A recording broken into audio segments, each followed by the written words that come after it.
All right. Happy Friday, my Facebookers and my YouTubers. Happy preparation day. It's the weekend, baby.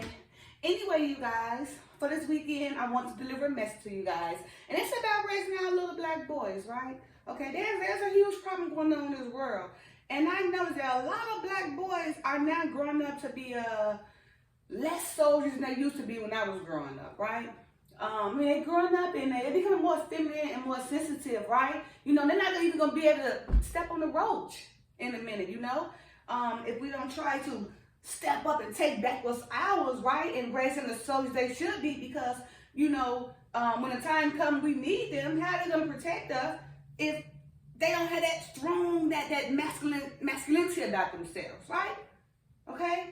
Now, look, I just want to say, you know, when I was younger, you know, just the little black boys, you know, because I'm born and raised in Chicago, so I guess it was different for me. You know, when I was younger, the little boys I used to see, they used to playing with like G.I. Joes and Legos and, you know, things of masculine or boy things, you know, not with fingernails and Barbie dolls and makeup. It's different, you know. I think that determines, you know, who that becomes as well, you know, because if you got your little son around here playing with female things, and how you teach him to be a man, you know? And just a prime example, one time, you know, I remember out here in California, I had went out to eat with one of my ex-coworkers and everything. And we went to Sizzlers, as a matter of fact, and we got done eating, you know, I walked her to her car or whatever, and she had her son with her. You know, and she had some nails, little nails that the girls play with. You know, the females put on their hands rather. She had some nails in the back of her window in the back, you know, and the little boy got them and he started playing with them. So I was like, oh, your son, look, he playing with those female nails. You probably want to get them from him. He should be playing with G.I. Joe or something. And then she was like, oh, girl, ain't nothing wrong with that. He's a child. He don't know no better. And I was just like, oh, okay. You know, love all, look, trust me on it. I'm not, you know, because each to their own. You know, the father also said, don't get out there to offend, you know, because we all got the free agency, right? But it is my job, you know, to try to admonish you, to try to get you on the right track, okay? Anyway, like I said, when I was a child, you know, the little boys, I'm telling you, they was playing with G.I. Joes and, let me see, what else? The trucks and the Legos and stuff, and while the little girls was playing with like Barbie dolls and, you know, probably playing around her mama clothes and her makeup, but it was just different.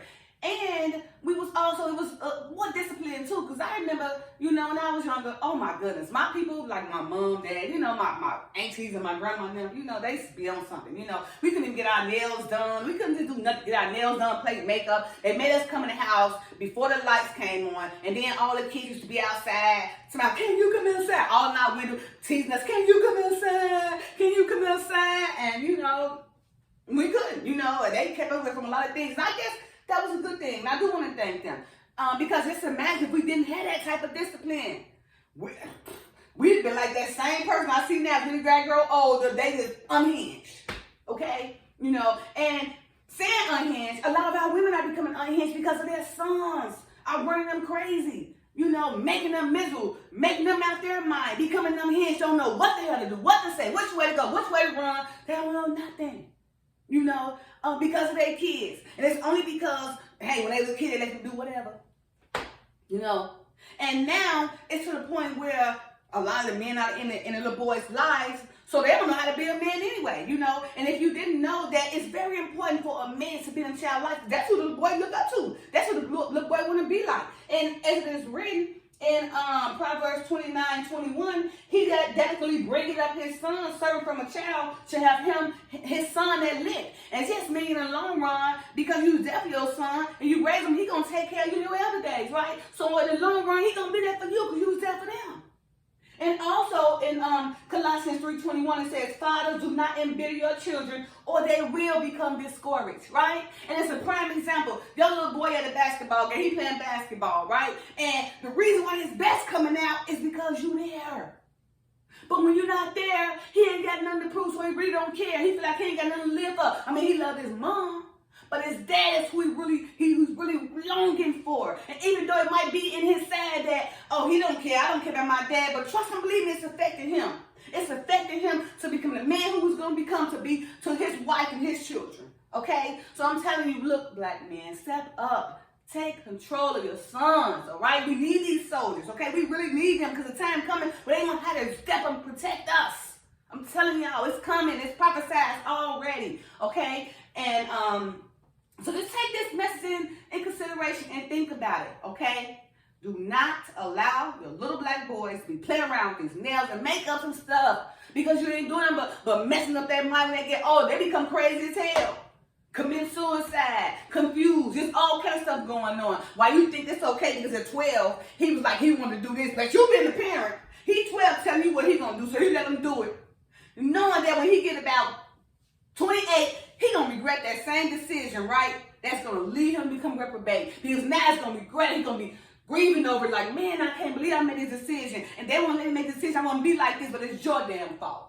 Okay? Now, listen here, black men. I'm telling you right now, get into your child's lives, right? We need y'all to push these men to be men. Men. And not like me, okay? I don't be walking down the street and saying, Leon, become Leona. I just don't want that. I want to see my strong black men like I'm used to seeing from, because in Chicago, like I said, we had strong black men. It's just that when I got on the West Coast and all these other places, you know, throughout the United States, I see all this going on. It was like a shock when I got here, like, what is going on?